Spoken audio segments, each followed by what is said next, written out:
So I'm here with Brian Sagawa in Woodland, Washington at Sagawa's. And Brian, we're going to be talking today about bamboo, and you're going to be telling us how to plant it. But, you know, a lot of people like it. Give us a quick go over why people like bamboo. Okay, yeah, well, it's pretty simple. You know, the uses of this is pretty simple because of the fact of it grows vertically straight up, just like grasses would. So it's a good screen. Great for screen. I say that would be the #1 purpose. People would use it for their decks and containers. It's the visual, you know, along with the sound, you get some movement of the wind and you get that rustling sound. Sure. I think it's kind of pleasing around any kind of like a reading area, a quiet area.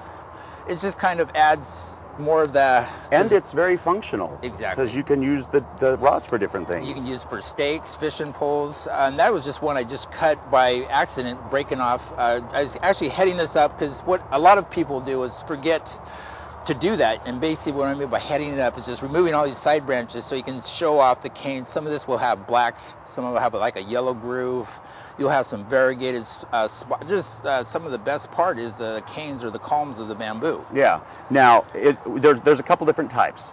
There's a clumping and a running. We're going to be specifically dealing with running and how to plant that. So I see a big, looks like a roll of plastic. What is this, and what are we doing with it? It's a high density plastic there, William. It's like, I'm going to go with about 60 mil. And you see those metal fastening strips there. That is to control the seam that eventually when you're going around a circle or the hedge or whatever you're doing, there's going to be a seam. It's just pretty simple, 5 holes, nuts and bolts, but the seam would be a place for exiting. Because it's a weak point in the plastic. Exactly right, yes, and it will wear, as you've seen it go through asphalt, concrete, wood, or whatever you've seen. And both of us have seen the roots do that. Right? Oh, yes. Concrete, yes. blacktop, all of it. And so this doesn't really keep it from doing that, but it contains it for about how many years? I'm going to go with, it depends the width of it, but in this size right here, this would easily grow in there from 3 to 5 years, depending on how well we take care of it. If we're not feeding it, not watering it, it's going to sit there for many years. If we're giving it the proper requirements, water, fertilizer, and all its needs, it's going to fill that area out pretty rapidly. I'd say more like 3 to 4 years. And then you just simply dig it up and divide it, and then you can start all over by planting it up again. Well, now, Brian, I see that you have dug a healthy sized hole here. Yes. And I'm assuming this just sets right down in there. That's a 24-inch. There's 30-inch available for the Japanese and Chinese, the timber type bamboos, you know, with the large culms, 6-inch culms or whatever. Those are going to be a little more aggressive, but we are trying to catch that, the surfacing rhizomes or the roots.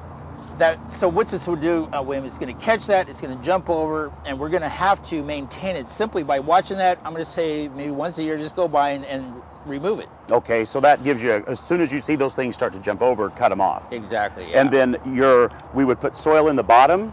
Yep. Well, I'll do that, and I'll let you get the bamboo. All right. And we're just going to put this right in there. Exactly. All right. Give me a hand there. And that's looking pretty good there. Is that about it?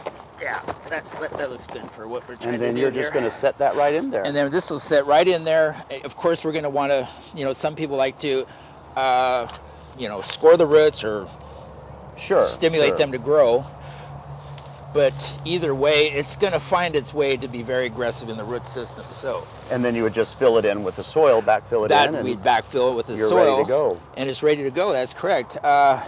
Requirements would be grass fertilizer is a good recommendation. They're really not picky of what type. I'd say nitrogen, since they're in the grass family. And a lot of times you don't even have to fertilize them because they're such a hardy plant. I mean, they'll grow fine. They'll find their own nutrients. Well, there's all kinds of bamboo out there, and they're all beautiful. Yeah. And I can think of no better place than Sagawa's and talking to Brian and his staff to get all the information you need on how to control your running bamboo. Thanks a lot, Brian. Thanks, William.